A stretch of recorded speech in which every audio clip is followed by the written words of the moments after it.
I definitely think that insects, they will be a part of our diet in the future. Yes, I have tried to feed my friends and family insects. I have had these mealworm snacks and I gave them to my kids. And they were like, nice. They're just eating them. Grown-ups, they're more like.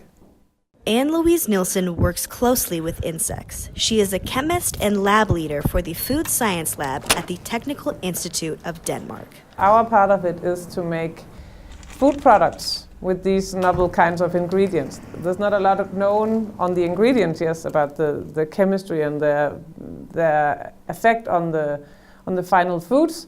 So that's what we're working on. We're working on bread applications and juices. I found out that people sometimes are more ready to try new things to events. So that's how Bug Amok started. While insects are being examined in today's laboratories, they're also becoming quite popular in the kitchen. Charlotte Bay from Bug Amok in Denmark is going to teach us how to cook with these grasshoppers.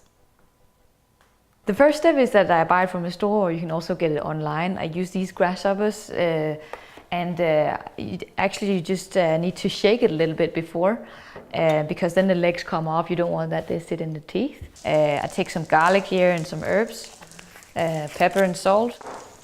You heat up the pan. It needs to be kind of hot before you put on the grasshoppers and take them directly frozen because then they are better.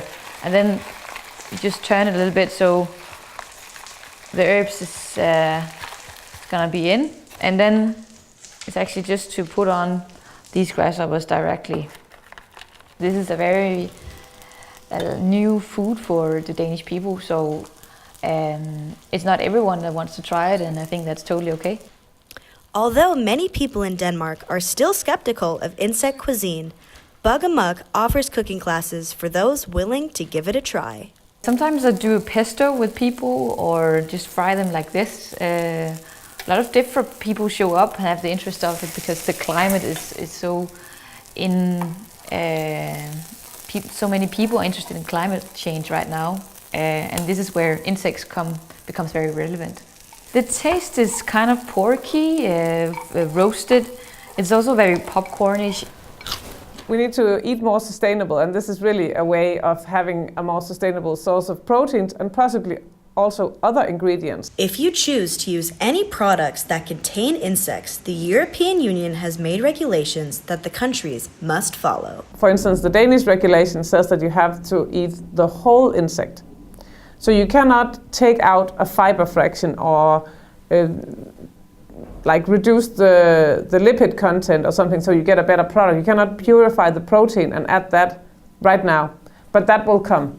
But that sets some limits to the kind of products that you can develop right now. The EU collectively said insects are novel food. Executive member of the International Platform for Food and Feed, Lasse Henrik Heckman, works closely with the European Union and their opinion on insects as a food source. The EU are quite open-minded regarding insects as part of alternative protein, as part of a future production system for either feed or food.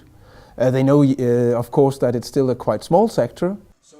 Although the sector may be small, Heckman feels Denmark is ahead in the innovation aspect of insect farming. Well, we are an agricultural country and we are a food innovating country, and we like to really consider ourselves that, and we have a culture regarding this. So insects fit super well into that narrative. One of the cool parts about being a mealworm farmer is that we don't have any waste. We put everything to good use. Unlike cattle or pig farming, where a lot of land is necessary to produce the products, mealworm farming is more sustainable. The good thing about mealworm is we need to have a lot of mealworms in one box, because if we only keep a handful of mealworms in one box, they won't thrive. Heimdal Ento Farm also has a processing facility where they use every resource available to them. So we don't use up fields to produce food for the mealworms.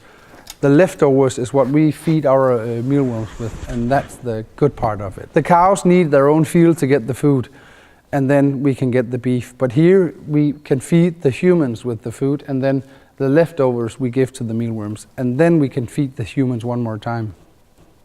I eat mealworms absolutely every day.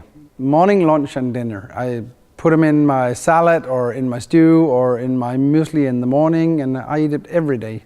People think it's like the Lion King, you know, where but there's nothing in them. They're just crunchy and nice to eat.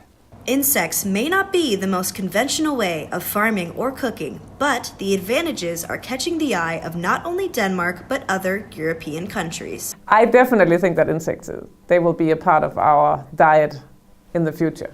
It's not like we will stop eating whatever we're eating now and then only eat insects. But I think it's part of the solution to having a more sustainable diet. So to reduce the meat intake, maybe have some plant-based products, some insect-based products, and then having a more sustainable overall diet. I think they're part of that solution.